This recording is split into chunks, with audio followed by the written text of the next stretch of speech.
Today, let's build the absolute cheapest yet functional Apple ecosystem we can for the lowest price possible. And bonus points, we're going to see if we can build this for under $500. First up, let's talk about what will probably be the most important part of any system and decide on the phone. There are a ton of options out there, from the SE lineup, brand new, to older refurbished models, out to straight up used phones that we can buy from places like eBay and the ilk. Something that's really going to help us today over all of the products, and one of the benefits of Apple, is how long their devices stay current, so you can actually buy a shockingly older device and still get the latest operating system and security updates. So today we'll be snagging the iPhone 8. Shocking, I know, but this bad boy actually gets you a lot of capability. This isn't actually the 8, this is my iPhone SE, but they look identical and it's similar enough for video making purposes. One, you'll still get Apple's incredibly fast and capable A11 processor, which is a 6-core SoC with 2 performance cores and 4 efficiency cores. It has a 3-core GPU and a 2-core neural engine.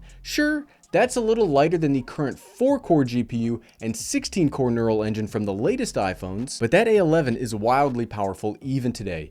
You'll get a 4.7-inch Retina HD display with a respectable 1400:1 contrast ratio and 625 nits of brightness. In addition to all the hardware benefits, it's so great. It just perfectly fits in the hand. You'll also still be able to get the latest version of iOS 15 and all of those cool whiz-bang features inside of that system. But the crowning addition you get on the iPhone 8 compared to almost anything else you can get in today's iPhone is you'll still get 3D touch, which I think is something a lot of us miss from this generation, and you'll get a Touch ID button on the front panel. You get all of this modern day functionality. Check this out.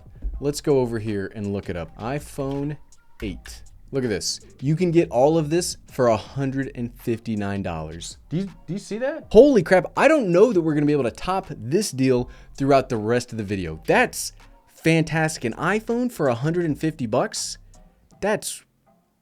yes, please. Okay, on to the next part of the overall ecosystem. I think if you are looking for straight up the least amount of money possible, you probably don't need an actual computer.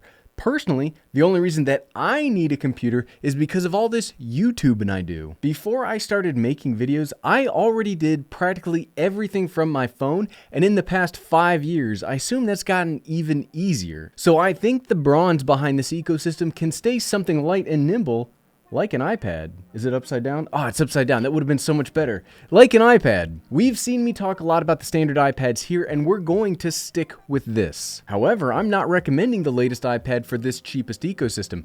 We're going to get in the way back machine, well, the kind of way back machine, more like the couple years back machine, and check out the 7th generation iPad standard. Legit, if you look at the current 9th generation and compare it to this is actually my 7th generation iPad. The only real difference is the processor and the front-facing camera. Essentially, everything else inside is the exact same.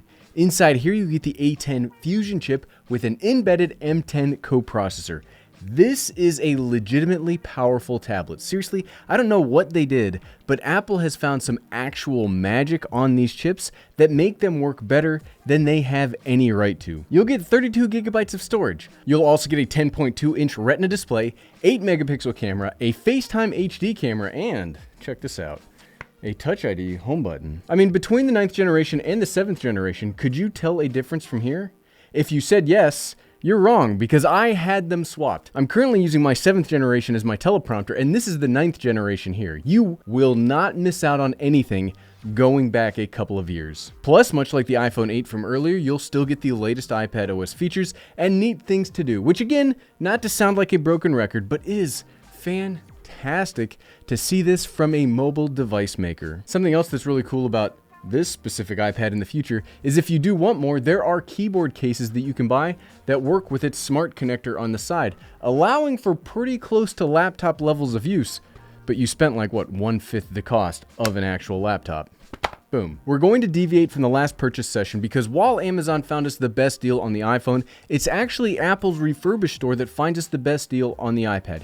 Yes, it's technically more expensive, but it's like $10 more expensive. And that $10 buys you a legitimate return policy, serious warranty, and the ability to purchase Apple Care if you want. And there is far less risk that it's actually a rock inside of an iPad box and not the iPad you bought. Of all the places we're going to look to buy things today, the Apple Store is like the warm comfort blanket levels of safety, and we're not going to find that anywhere else today. I know I get comments all the time because I talk about refurbished gear so much, but it's a fantastic way to save money if you don't need the bleeding edge of tech, and legit, very few people need the bleeding edge of tech. So we'll be able to snag this tablet for $209 when in stock, which is another shockingly good deal. I really am starting to get hope, team, that we are going to be able to get everything we need and stay below budget. You gotta believe, you gotta stick with me here. You gotta believe that it's gonna happen. Thus far in the video, we've been able to get the brains and the brawn of our ecosystem for under $500.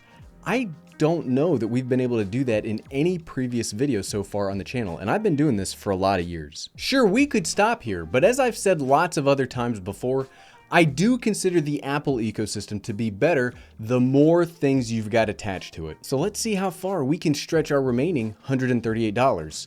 On to the Apple Watch, which is probably the most unique part of any Apple ecosystem. You cannot get an Apple Watch anywhere else. And I think the nexus of still relevant to really good price for the watches comes down to the Apple Watch Series 3. If you didn't know, you can actually still buy this one brand new from Apple for $199. Obviously, that's too expensive for us today, but it's nice to know this is another current piece that's very low budget.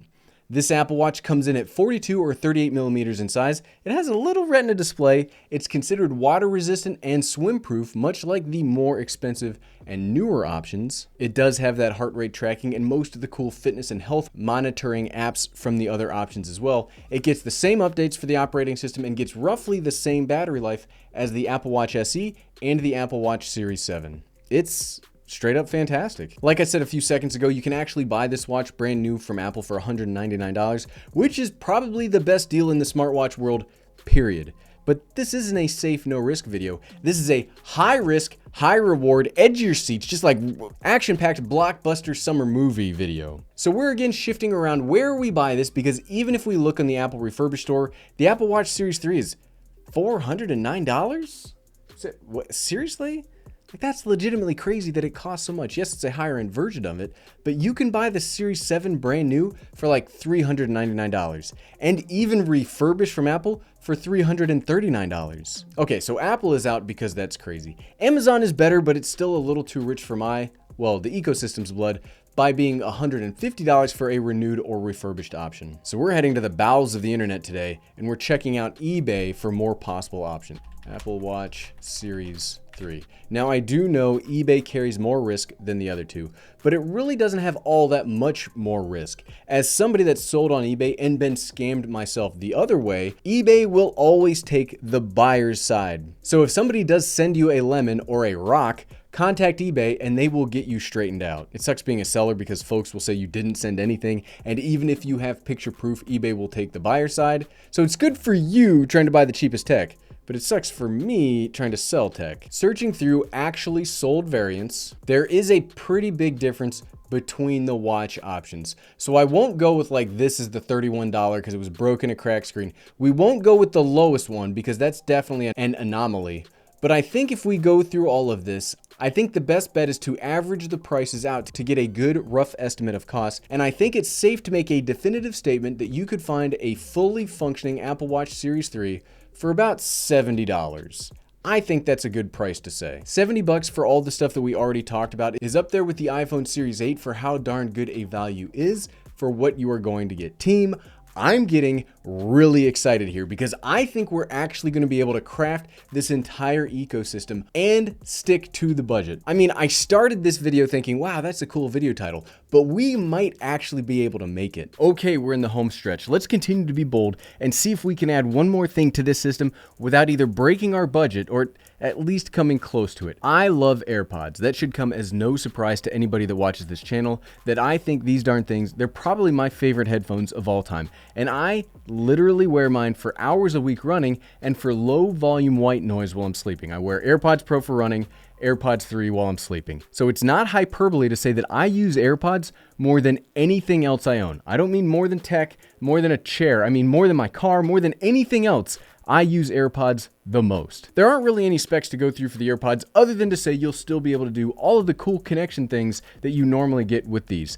I've actually used regular AirPods mountain biking. I've used them to take meetings. These are an invaluable addition if you've never used them before. Now, unfortunately today, we're not going to be able to swing something like the AirPods 3 or the AirPods Pro for an ecosystem like this, but the older models still have a lot of usability to them. I mean, that's kind of the whole theme of this video. And again, we'll be taking a detour from our normal websites to extract the best value we can, which is pretty crazy because for the AirPods, we'll be heading over to Walmart.com, who shockingly enough has the best deal going for these.